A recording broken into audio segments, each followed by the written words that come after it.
खबरों में आगे बढ़ते हुए बात अब संभल की कर लेते हैं। जामा मस्जिद की सर्वे रिपोर्ट से जुड़ी बड़ी खबर आपको बता रहे हैं। मस्जिद की सर्वे रिपोर्ट पर 8 जनवरी को हियरिंग होगी।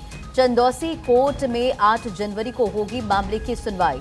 आज जामा मस्जिद की सर्वे रिपोर्ट कोर्ट में पेश नहीं हुई। कोर्ट कमिश्नर ने सर्वे रिपोर्ट पेश करने के लिए समय मांगा था, तो ये बड़ी जानकारी आपको दे रहे इस पूरे मामले को लेकर 8 जनवरी को अगली सुनवाई इस पूरे मामले पर होगी। हमें अपीयरेंस दी है मस्जिद कमेटी की तरफ से कि हमें सारे डॉक्यूमेंट्स मुहैया करा जाएं ताकि हम उसके डब्ल्यूएस वगैरह दाखिल कर सकें। सर्वे रिपोर्ट अभी दाखिल नहीं हुई है। ऐसा कुछ नहीं है, दोबारा नहीं हो सकता है। पहला जो हुआ वही गलत हो गया। 8 जनवरी डेट लगी है नेक्स्ट हियरिंग के लिए। रुक करेंगे इस वक्त की बड़ी खबर का। बुलेटिन की शुरुआत में सबसे अहम खबर, संभल मस्जिद सर्वे पर सुप्रीम कोर्ट का अहम निर्देश। ट्रायल कोर्ट फिलहाल कोई एक्शन न ले, याचिकाकर्ता को हाई कोर्ट जाने के निर्देश। सर्वे रिपोर्ट सीलबंद लिफाफे में ही पेश हो।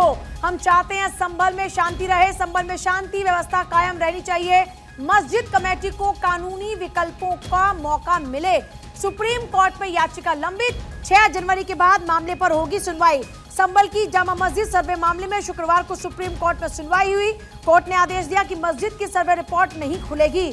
कोर्ट ने चंदौसी की ट्रायल कोर्ट से कहा कि 8 जनवरी तक केस में कोई एक्शन ना ले, शांति जरूरी है। साथ ही निर्देश भी दिया कि जब तक Shahi Idgah committee high court नहीं जाती तब तक इस पूरे मामले को आगे ना बढ़ाया जाए। इससे पहले चंदौसी के सिविल कोर्ट में मामले में सुनवाई हुई।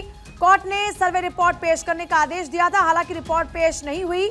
एडवोकेट कमिश्नर रमेश सिंह राघव ने कहा 24 नवंबर को सर्वे के दौरान हिंसा हुई थी, इसलिए रिपोर्ट तैयार नहीं हो पाई है। जामा मस्जिद के वकील शकील अहमद ने कहा कोर्ट से हमने इस केस से जुड़े सभी डॉक्यूमेंट मांगे हैं।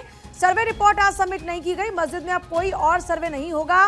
कोर्ट अब इस केस में अगली सुनवाई 8 जनवरी को करेगा। संभल हिंसा का शुक्रवार को 6ठा दिन, जुमे को देखते हुए पूरे शहर में फोर्सेस तैनात, सेंसिटिव इलाकों की बैरिकेडिंग।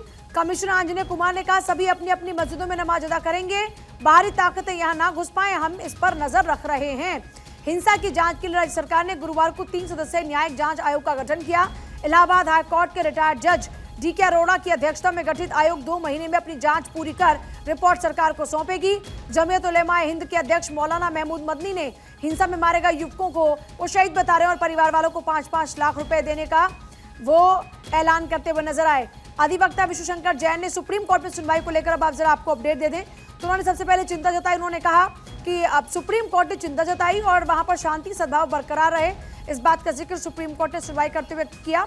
सुप्रीम कोर्ट ने मस्जिद कमेटी से कहा कि आप इस ऑर्डर को हाई कोर्ट में चुनौती दे सकते हैं। सुप्रीम कोर्ट ने यह भी कहा कि 3 दिन के भीतर अगर आप हाई कोर्ट में याचिका दाखिल करते हैं तो मामला हाई कोर्ट में लिस्ट किया जाएगा और हाई कोर्ट के अगले निर्देश का इंतजार किया जाए।